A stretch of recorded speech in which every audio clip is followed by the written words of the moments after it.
සුබෝදෑසනක් සියලු දෙනාටම අද අපි ඇවිල්ලා ඉන්නවා අනුරාධපුර කැකිරාව ඉපලෝගම කොට්ටාසේ KW විජේසිරි ප්‍රනාන්දු මහත්මයාගේ වගාව බලන්න. ඉතින් අපි දැන් යන් කොහොමද මෙතුමා මේ වගාව කරලා තියෙන්නේ, මොන වගේ අභියෝගද මෙතුමාට මේ වගාව කරනකොට ආවේ කියලා විස්තර ටිකක් දැනගන්න. ඉස්සෙල්ලාම මම හඳුන්වලා දෙන්නම් මම කවුද කියලා. මම කොළඹ විශ්වවිද්‍යාලයේ කෘෂි තාක්ෂණ පීඨයේ 4 වසර ඉගෙන ගන්න ලබන ශිෂ්‍යයා.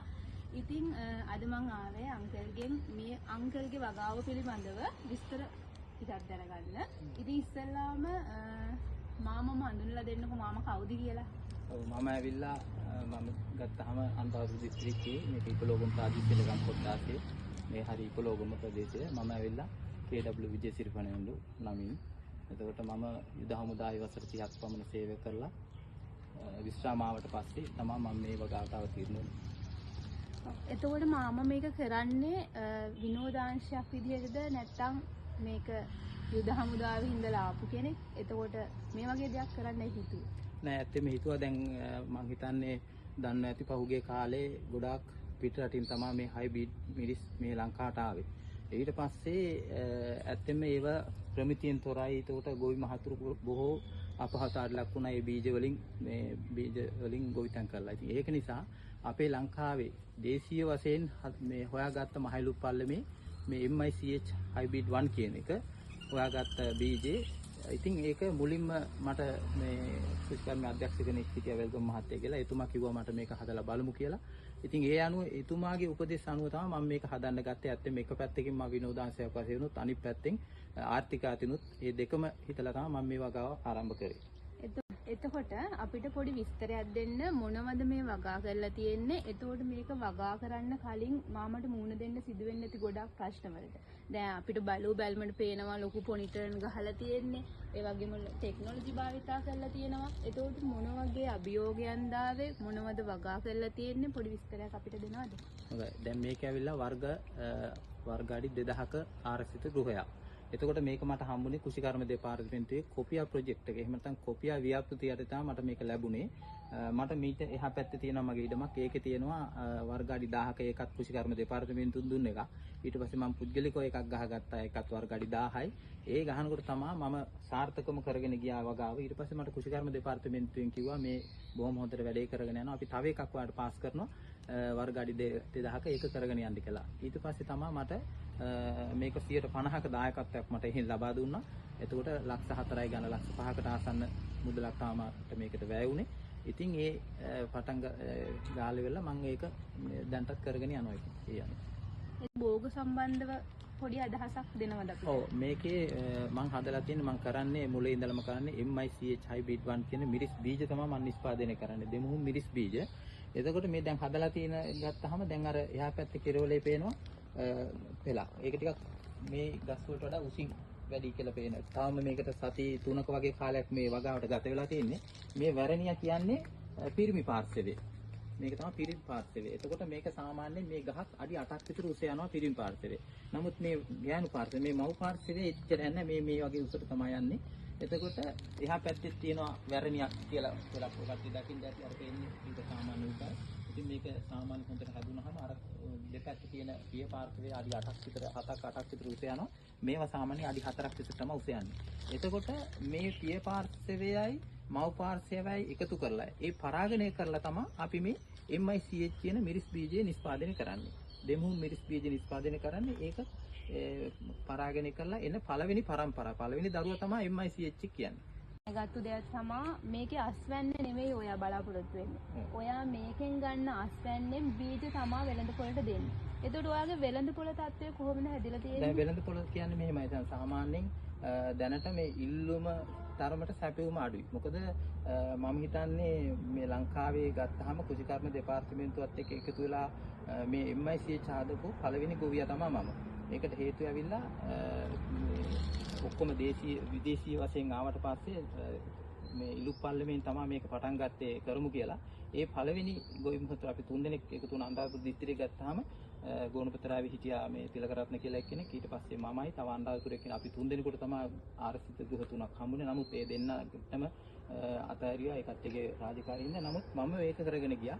ඉතින් ඒ අනුව තමයි මම මේක දිගටම කරගෙන යන්නේ. දැන් බීජ තමයි මම නිෂ්පාදනය කරන්නේ. ඇත්තෙන්ම මම මේ පළවෙනි ආර්ථික ගෘහයෙන් මම මුලින්ම කිසිම සාමාන්‍යයෙන් කුෂි උපදේශක කෙනෙක්වත් කුෂිකර්මී කෙනෙක්වත් මේ සම්බන්ධයෙන් ලොකු දැනුමක් තිබුණේ නැහැ. මොකද පළවෙනි වතාවට කිව්වේ. ඉතින් බොහොම අමාරුවෙන් මෙහෙන් බාධක ඇවිල්ලා ඉතින් ඒ අනුව මම කිලෝ 5මාරක් මුලින්ම ගත්තා. එතකොට මට මතක හැටියට මිල සාමාන්‍ය ලක්ෂයකට තමයි මම දුන්නේ.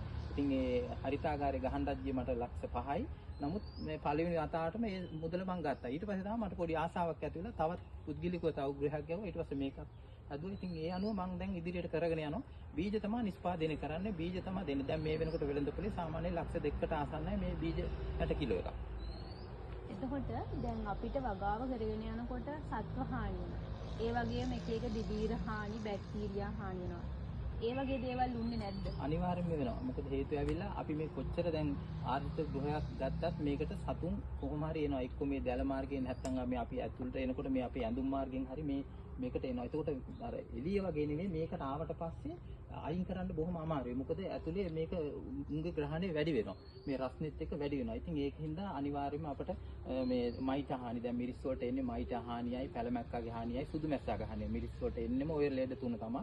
අනිවාර්යයෙන් මේ තුන දැන් මේ වෙනකොටත් සාමාන්‍ය මේ පැලමැක්කාගේ හානිය ඇවිල්ලා තියෙනවා. බොහෝ දුරට නෑ. ඉතින් මේ පැලමැක්කාගේ හානිය තියෙනවා. ඊට පස්සේ මයිටා වගේ හානිය තියෙනවා දැනට මේ බලනකොට. ඉතින් ඒ වලට ඉතින් අපි කෘමිනාශක යොදලා ඉතින් මේ පාලනය කරගෙන යනවා ඉතින්. එතකොට දැන් මාමට මේක ඉදි කරනකොට ගවර්න්මන්ට් එකෙන් සහයෝගය දුන්නා. එතකොට මේක හැම දෙයක් වෙනකොට මෙයාලා ඇවිල්ලා බලනවද? අනිවාර්යෙන් බලනවා. ඔව් දැන් අපි මේක මේ මිත්‍තික ගෘහේ හිටේවට පස්සේ අපි දැනුම් දෙනවා මේ බීජ සහතික කිරීමේ අංශයට අපි දැනුම් දෙනවා මහයිලුක් පාලමට සහ මූලස්ථානයේ තියෙන කට්ටිය හෙඩ් ඔෆිස් එක තියෙනවා මේ ගන්නෝරුවට. එහෙට අපි දුන්නාට පස්සේ ගන්නෝරුවෙන් ඉලුක් පාලමට බීජ සහතික කිරීමේ ඔෆිස් එකට දැනුම් දෙනවා මෙන්න අහල් එක්කිනාගේ මේ බීජ දැන් ගෘහේ හිටවලා තියෙන්නේ අධීක්ෂණය කරන්න. ඊට පස්සේ මහයිලුක් පාලමෙන් එනවා ඇවිල්ලා නිතරම මේ පළ හිටවපු දවසේ ඉඳලා ඒ කට්ටිය විටින් විට ඇවිල්ලා මේවල තියෙන අඩුපාඩු අපිට පහදලා දෙනවා. ඊට පස්සේ ඒ කට්ටිය උපදෙස් දෙනවා.